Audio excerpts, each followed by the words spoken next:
The Orlando Magic selects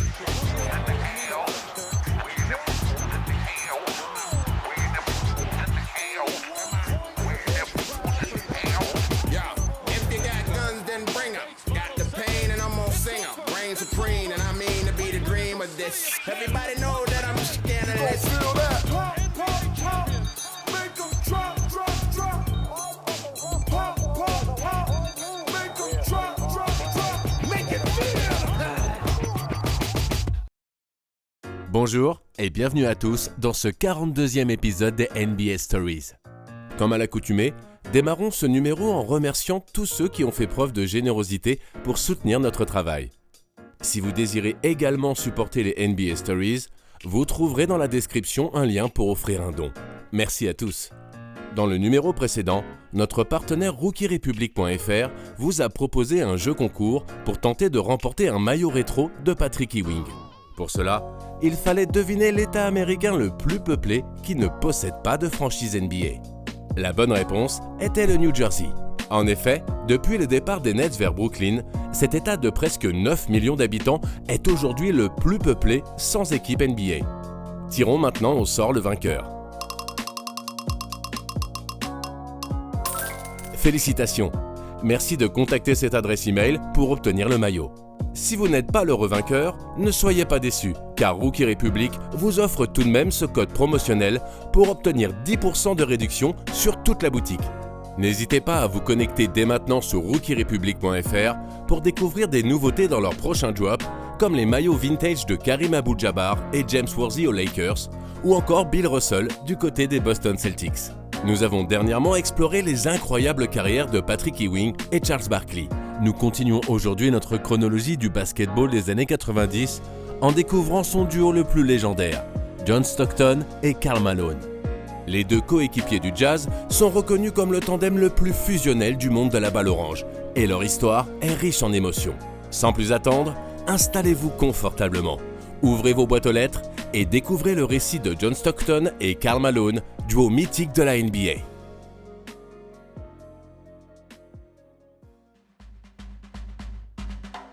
Les célébrations de Mardi Gras battaient leur plein à la Nouvelle-Orléans en ce milieu des années 70.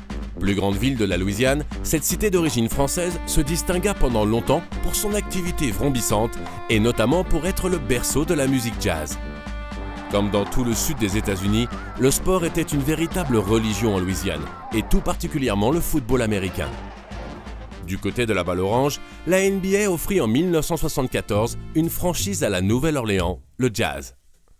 Mais à cette époque, la Grande Ligue américaine souffrait d'une impopularité auprès du public et malgré l'arrivée du génial arrière Pete Maravich, le Jazz n'arrivait clairement pas à jouer sa plus belle mélodie à la Nouvelle-Orléans. À la fin des années 1970, une gestion hasardeuse coûta à l'équipe de passer à côté de joueurs légendaires comme Magic Johnson ou Moses Malone. Financièrement au bord du gouffre, il n'était plus viable pour l'équipe de rester en Louisiane et le propriétaire décida de voyager à l'ouest des États-Unis, dans l'Utah.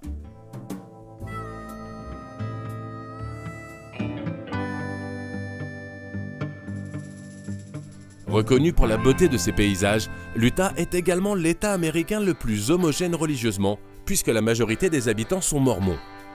C'est donc à Salt Lake City, la capitale de l'État, que la franchise du Jazz vient poser ses bagages. En raison d'un manque de temps, l'équipe ne put changer d'appellation et conserva donc le nom de Jazz, bien que ce genre musical n'ait aucun lien avec l'Utah. Petit à petit, la franchise parvint à améliorer ses résultats et grimper au classement de la conférence Ouest. Dans le même temps, l'éclosion de Magic Johnson et Larry Bird en NBA annonça une période de prospérité inédite pour la Grande Ligue, qui changea véritablement de dimension. Désormais, l'heure était aux stars en NBA et l'Utah Jazz était à la recherche d'une tête d'affiche pour porter son projet. Mais avec le 16e choix de la draft 1984, il semblait compliqué pour l'équipe d'y décrocher un prospect significatif. C'est pourtant cette année-là que la franchise croisa le chemin d'un homme qui changea son histoire pour toujours, un certain John Stockton. Spokane, 1962. C'est dans cette ville, située à 300 miles à l'est de Seattle, que naquit John Stockton. Élevé au sein d'une famille modeste, le jeune Stockton se distingua rapidement par une qualité qui lui sera précieuse dans la suite de sa carrière, la détermination. C'est dans la cour de sa maison qu'il découvrit le basketball, un exercice auquel il s'adonna avec ardeur aux côtés de son grand frère. Petit et maigrelet, Stockton était à des années-lumière du physique exigé par les sports américains. Pourtant, c'est à travers son énergie et sa ténacité que le jeune Stockton réussit à se faire une place dans l'équipe de son lycée de basketball, baseball et football américain. De l'aveu de ses camarades de classe, John Stockton montrait déjà un sens très aiguisé de la passe et aurait pu prétendre à une carrière de quarterback en NFL. Du côté de la balle orange, Stockton réussit à se faire une place en tant que meneur titulaire de l'équipe de son lycée. Mais son gabarit atypique rebuta les universités du pays, qui furent très peu nombreuses à lui proposer une offre de bourse. John Stockton décida finalement de rester près de chez lui en s'engageant pour les Bulldogs, équipe universitaire de l'université de Gonzaga à Spokane. Il suivait ainsi les pas de son grand-père, Hust Stockton, qui avait porté les couleurs des Bulldogs en s'imposant comme l'un des meilleurs joueurs de football américain des années 20.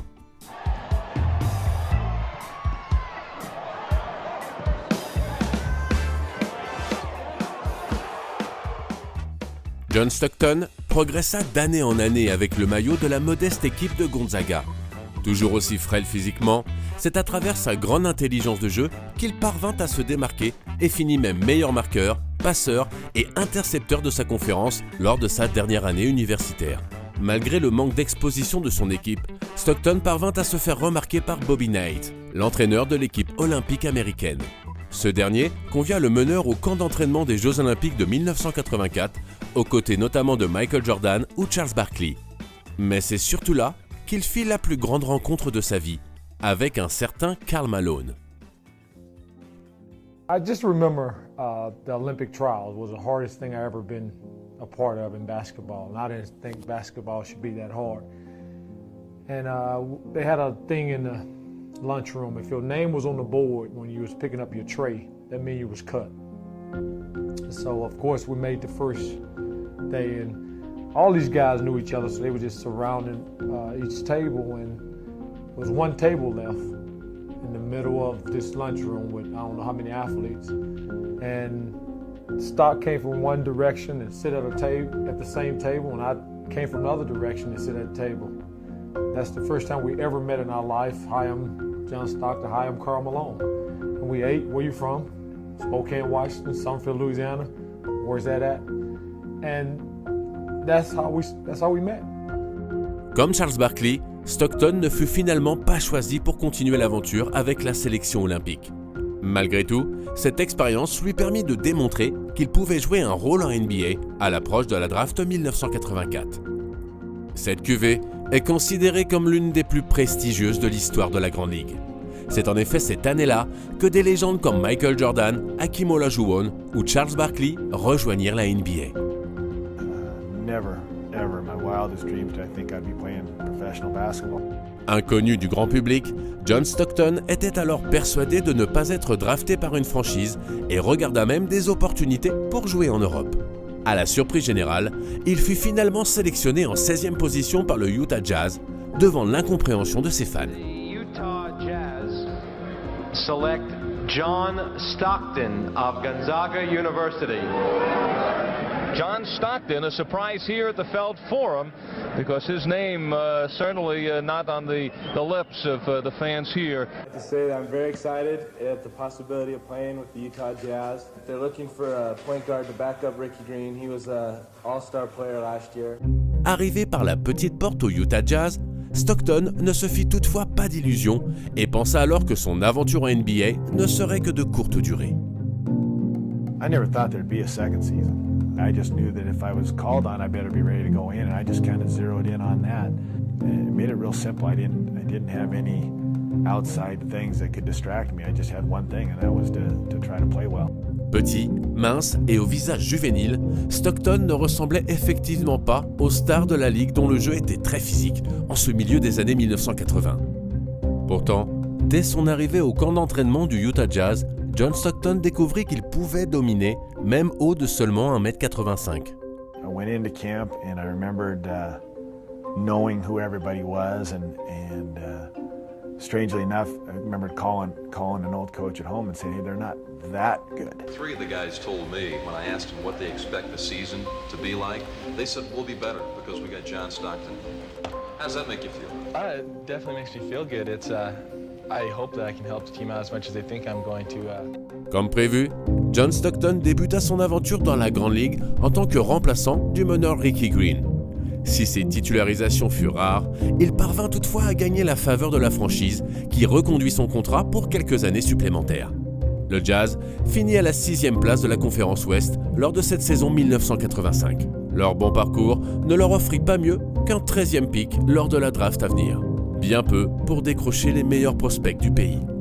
Pourtant, un an après avoir eu le nez fin en sélectionnant John Stockton, le Utah Jazz fit encore une fois preuve d'une grande clairvoyance en draftant un ailier fort méconnu du nom de Karl Malone. C'est à Summerfield, dans la campagne de Louisiane, que naquit Karl Malone le 24 juillet 1963. Il fut alors le plus jeune garçon d'une famille de 9 enfants que le père avait déserté. Ce dernier alla fonder une autre famille en délaissant sa première et mit finalement fin à ses jours alors que le jeune Karl avait 14 ans. Si les années 70 sont signe d'un grand dynamisme en Amérique, Malone était bien loin de cette animation. Élevé dans une certaine pauvreté, il travailla à la ferme dès son plus jeune âge, tout en exerçant des activités de bûcheron, chasseur et pêcheur. Grand et robuste, Karl Malone trouva rapidement son salut avec la balle orange et tapa dans l'œil du coach de son lycée. Le physique hors norme de Malone lui permit de mener son équipe jusqu'à 3 titres de champion consécutifs et de recevoir une offre de bourse pour rejoindre les Bulldogs de Louisiana Tech. À cause de ses mauvais résultats scolaires, Karl Malone dut patienter une année supplémentaire avant de pouvoir porter le maillot des Bulldogs.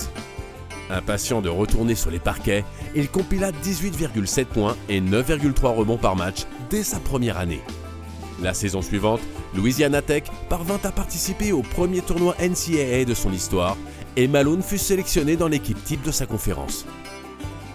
C'est également sous les couleurs des Bulldogs que Malone gagna son surnom de Mailman car il délivrait des grandes prestations avec autant de régularité qu'un facteur.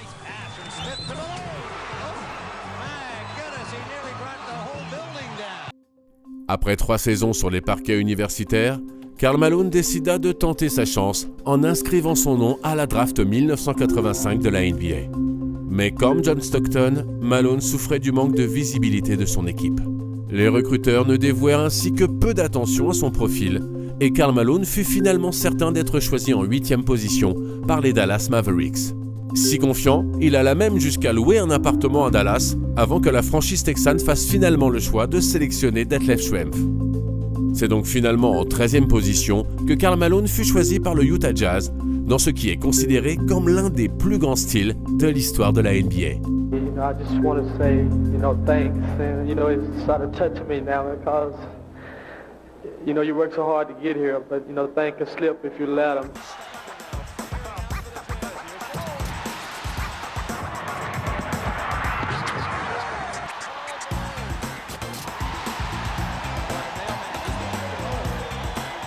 L'impact de Karl Malone au Jazz fut immédiat malgré son statut de rookie. Il compila ainsi 15 points et 9 rebonds de moyenne par match pour permettre à l'équipe de Salt Lake City d'atteindre les playoffs pour la 3e année de suite. Si le début de carrière de Karl Malone fut bien plus mis en lumière que celui de John Stockton, l'ailier fort découvrit instantanément le talent de son jeune acolyte. I can remember coming into camp and seeing things he was doing. I was like, God, I used to think my point guard was good. I said, God, he's good. Encore trop inexpérimenté, le Jazz se fit finalement éliminer au premier tour des playoffs face à Dallas. Malgré tout, cela fut l'occasion pour Malone de démontrer ses talents en inscrivant 20 points de moyenne par match dans cette série. Malgré ses bons résultats sportifs, l'avenir du Jazz à Utah était toujours indécis. En 1986, un homme d'affaires fut à 2 doigts d'acheter la franchise pour la déménager à Minneapolis, avant que le propriétaire du Jazz se rétracte à la toute dernière seconde. Finalement, non seulement la franchise continua son aventure en Utah, mais elle s'apprêtait alors à écrire la plus belle page de son histoire. Cela commença à l'aube de la saison 1987, lorsque la star Adrian Dantley fut transférée en direction de Détroit. Après une nouvelle saison sans dépasser le premier tour des playoffs, le Jazz continua sa transformation en transférant le meneur titulaire Ricky Green pour offrir les clés du jeu au jeune John Stockton. Cela fut le début de la grande aventure du génial meneur qui avait trouvé en Karl Malone le parfait complément. Les deux joueurs ne dérogèrent pas à leurs obligations malgré la pression et permirent à l'équipe de participer une nouvelle fois aux playoffs.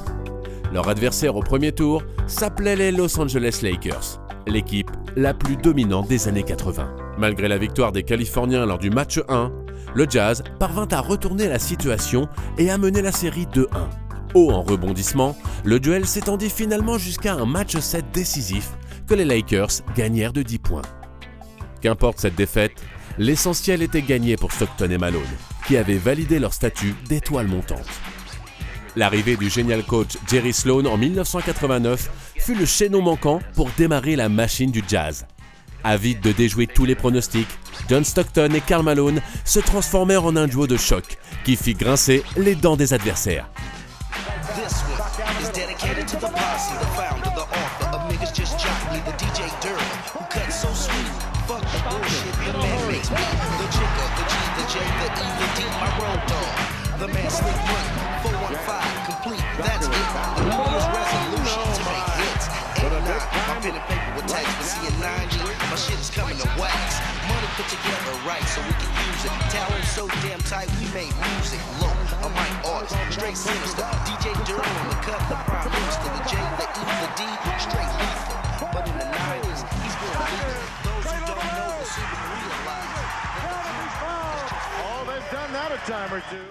S'il ne fut pas le duo le plus spectaculaire de l'histoire, la relation entre Stockton et Malone peut se résumer en un seul mot: alchimie.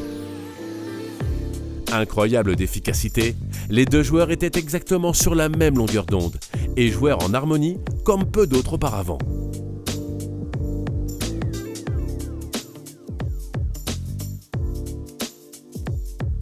When I got a rebound, I could turn and literally throw it to a spot, and I just knew he was there. When I came off a pick, and I just had just a little crease, the ball was right there, and we never talked about it, and that's what made it so great playing with John Stockton.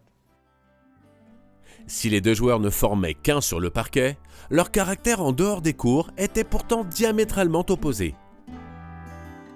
Malgré les paillettes de la NBA, John Stockton fit toujours son maximum pour préserver sa vie privée et se concentrer sur sa famille.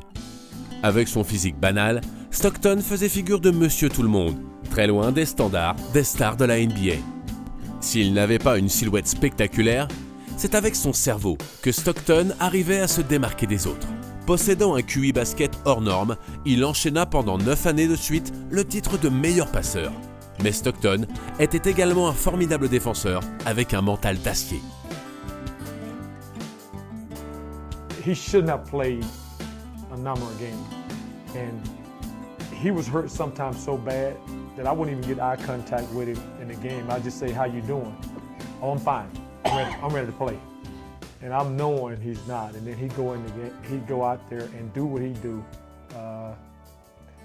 What else can you say about the guy? He's just unbelievable. And it will never, ever be another one. De l'autre côté, Malone était un véritable colosse, de 2,6 m pour 113 kg. Adepte de sport mécanique, de chasse et de musculation, Karl Malone était un monstre physique aussi bien que mental, que les adversaires redoutaient affronter. Bien plus à l'aise dans la lumière, il n'hésitait pas à se mettre en scène, notamment lors d'un duel de catch mythique contre Denis.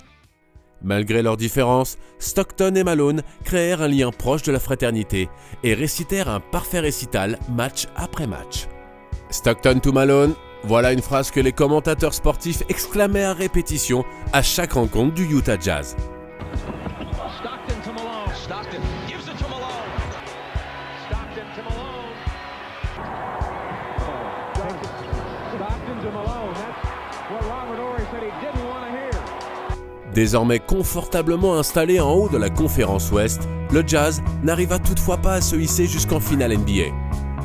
En 1992 et 1994, l'équipe de Stockton et Malone parvint à participer aux finales de conférence qu'ils perdirent toutefois sans contestation. La défaite 4-1 face aux Rockets lors des finales de conférence 1994 éveilla les soupçons des commentateurs quant au talent réel de l'équipe, qui n'arrivait pas à élever son niveau de jeu en play-off. Rejoint par le talentueux arrière Jeff Hornacek, l'équipe de Salt Lake City atteignit finalement son apogée lors de la saison 1996-1997. Cette année-là, le Jazz remporta 64 victoires et finit la saison régulière à la première place de la conférence Ouest. Avec 27,4 points et 10 rebonds de moyenne par match, Karl Malone parvint à remporter le titre de MVP, un exploit dans ces années 90 dominé par le génie de Michael Jordan. Plus fort que jamais, le Jazz écrasa les Clippers au premier tour des playoffs et se débarrassa ensuite facilement des Lakers.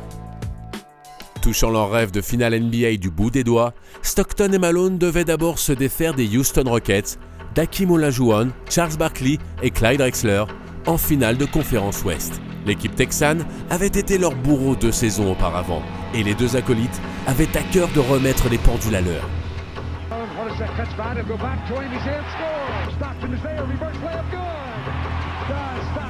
En grande forme, le Jazz fut redoutable d'efficacité et remporta haut la main les 2 premières rencontres de la série. Touché mais pas vaincu, ce fut ensuite au tour des Rockets de gagner le match 3 avant de se montrer très combatif lors du duel suivant. Haut en intensité, ce match 4 fut indécis du début à la fin et les deux équipes se retrouvèrent à égalité dans les toutes dernières secondes de la partie. Prêt à entamer les prolongations, le Utah Jazz défendit intensément sur la dernière possession texane, avant qu'Eddie Johnson vienne crucifier le Jazz en inscrivant un 3 points au buzzer.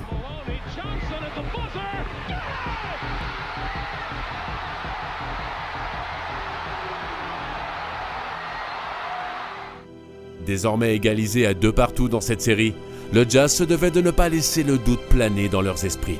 Mais en face d'eux se trouvait une équipe menée par Hakeem Olajuwon, l'un des plus grands compétiteurs de l'histoire du basketball. Après de nombreux rebondissements, le Jazz parvint à remporter le match 5 d'une courte tête et n'était donc qu'à une seule victoire de s'offrir un ticket pour les finales NBA. Comme lors du match 4, les deux équipes ne parvinrent pas à se départager et le score fut encore à égalité à l'approche de la fin du match. Mais cette fois-ci, le Jazz possédait la dernière balle de la rencontre, avec seulement 2 petites secondes à jouer, suffisant pour écrire l'histoire. You know what, Stock? Are you going to be open? He looked at me, he said, okay. And Coach Sloan, look, and just sit down. Like, you guys go on and do what you want to do. And when Stock was so open, when the ball left his hand, I knew it was in. It's just one of those things. So it was like, unbelievable.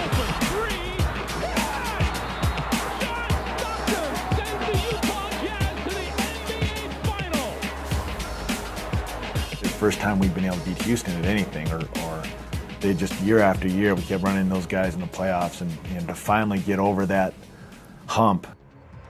Après l'euphorie de cette victoire, le Jazz devait rapidement redescendre sur terre, car leur adversaire en finale n'allait leur donner aucun répit. Et oui, devant eux se dressaient les légendaires Chicago Bulls de Michael Jordan. Avec Phil Jackson aux commandes, l'équipe de l'Illinois écrasait toute la concurrence proposée et avait remporté 3 titres consécutifs en 1991, 1992 et 1993.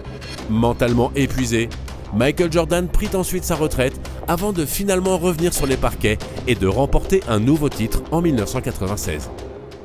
Les Bulls que devait affronter le Utah Jazz étaient donc avides de faire comprendre au monde du basketball que leur règne était loin d'être terminé. Mais le Jazz avait également à cœur de faire déjouer les pronostics et l'atmosphère était brûlante à l'entame de ces finales. I spoke to Karl Malone and he told his team that being here is not enough. They expect and want to very badly win the championship. And finally he said, hey, everybody's talking about the Chicago Bulls, but they've got to pay attention to us. Between Jordan and Malone.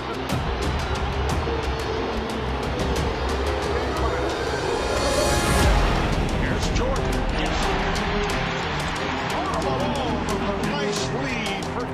Décidé à ne pas se faire dicter la loi par les Bulls, le Jazz proposa une très bonne prestation pour réussir à mener d'1 point à l'entame du dernier quart-temps. Un panier à 3 points de Scottie Pippen permit aux Bulls de prendre les devants, mais John Stockton lui répondit rapidement pour mener 82-81 à moins d'1 minute du buzzer final.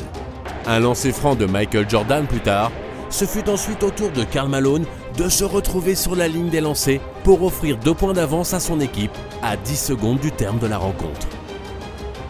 Dans une joute légendaire, Scottie Pippen vint alors voir Malone en lui glissant alors que le facteur ne livre pas le courrier le dimanche. Psychologiquement atteint ou pas, Malone finit par manquer ses 2 lancers. La suite appartient ensuite à Michael Jordan, qui écrivit une nouvelle fois l'histoire pour permettre aux siens de s'imposer.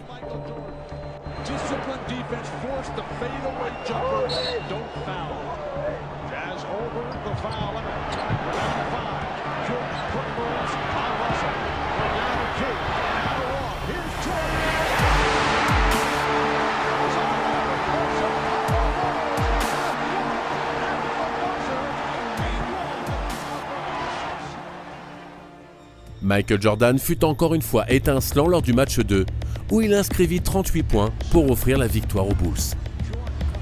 Dos au mur, le Jazz retrouvait son enceinte pour le match 3 dans une atmosphère incandescente.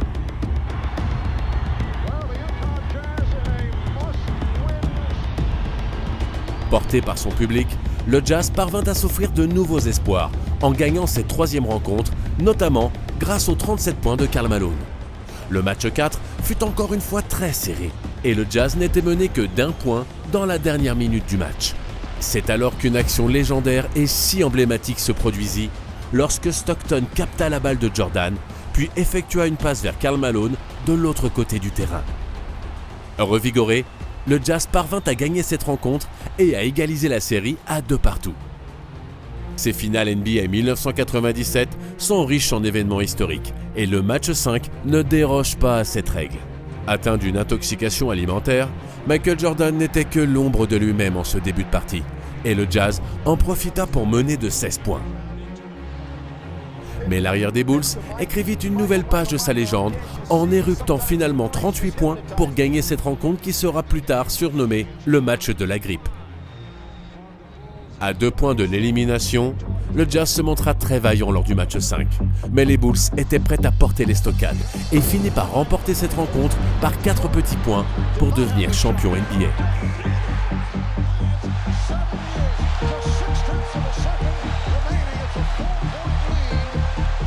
I think we both agree that you did not play to your MVP standards or your usual standards. Do you feel you let yourself down or the team or the city? No, I don't feel at all. I've had a hell of a year. And I'm not going to let anybody second guess that because when you start doing that, you might as well quit. And I'm not a quitter. Depuis leur arrivée par la petite porte au Utah Jazz, John Stockton et Karl Malone avaient surpris la planète du basketball en portant leur modeste équipe sur les sommets de la NBA. Année après année, Stockton compila les titres de meilleur passeur, tandis que Malone inscrivait des paniers avec toujours autant de régularité. Mais à 30 ans passés, les deux joueurs savaient bien que leur légende ne pouvait s'écrire qu'à travers un titre de champion et entamèrent la saison 1997-1998 avec le couteau entre les dents. L'équipe de Jerry Sloan parvint à obtenir le meilleur bilan de la ligue, puis à éliminer les Rockets, les Spurs, puis les Lakers pour se hisser en finale pour la 2e année consécutive. No one gave us anything. We earned everything we had that we got, and that's what it's been like all year long. And when you put your minds together as a team, you can do a lot of great things. The second straight year, the Utah Jazz have advanced to the NBA Finals. Cette fois-ci, le Jazz ne manquait plus d'expérience en finale. Et avec l'avantage du terrain, l'équipe était considérée comme favorite pour beaucoup. Surtout, les Bulls étaient en fin de cycle. Et il s'agissait là de l'occasion ou jamais pour Stockton et Malone d'enfin obtenir une bague. Comme souvent, Salt Lake City était en feu et les fans croyaient dur comme fer aux chances de leur équipe de devenir champion.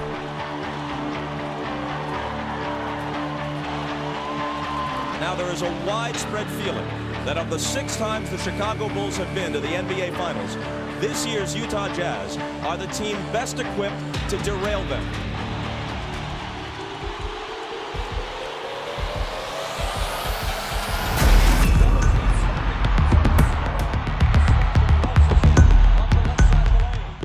Contrairement à la saison précédente, le Jazz ne voulait pas laisser Chicago prendre le large et gagna courageusement le premier match au bout des prolongations. Imperméable au bruit assourdissant du public du Jazz, Michael Jordan offrit ensuite un récital, conclu par 37 points pour remporter le match 2, marqué par une piètre prestation de Karl Malone. Alors que le Jazz s'était juré de ne pas laisser les Bulls prendre confiance en eux, le total opposé se produisit lors du match 3. Négativement historique, l'équipe de l'Utah n'inscrivit que 54 minuscules points, le plus faible total de l'histoire des finales. This is actually the score? Is this the final? Humilié, le Jazz réussit à se montrer bien plus combatif lors du match 4. Mais Michael Jordan fit encore une fois le nécessaire pour permettre à son équipe de le remporter de peu.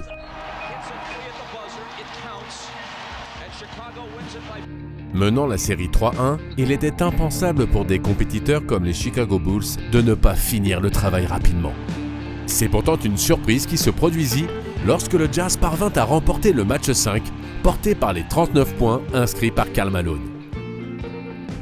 La 6e rencontre de ces finales était alors lourde de conséquences. En gagnant, le Jazz égaliserait la série.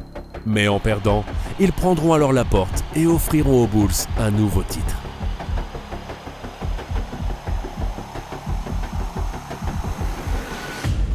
Les étoiles semblaient être alignées pour le Jazz lorsqu'un Scottie Pippen blessé quitta rapidement les parquets. Avec l'équipe sur les seules épaules de Jordan, le Jazz en profita pour mettre un coup sur l'accélérateur et rentrer au vestiaire en menant de 4 points. Stockton et Malone continuèrent alors sur leur lancée en menant de 5 points à l'entame du dernier quart-temps. Avec Pippen de retour sur les parquets, les Bulls égalisèrent le score, mais Stockton rebondit avec un panier à 3 points à moins d'1 minute de la fin du jeu.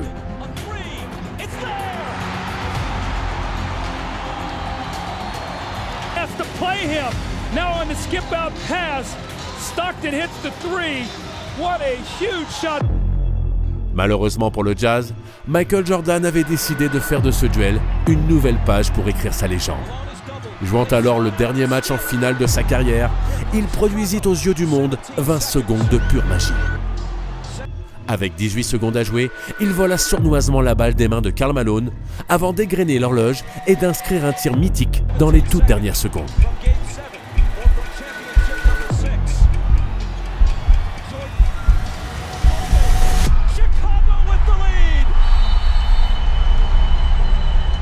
With a quick crossover, look at Brian Russell slips, and Michael pulls up and buries the shot to give him a 1-point lead. Abattu, le Jazz ne put rien faire du temps restant et dut voir une nouvelle fois leur ennemi s'asseoir sur le toit de la NBA. Have won their 6th NBA championship, and it's their second three-peat.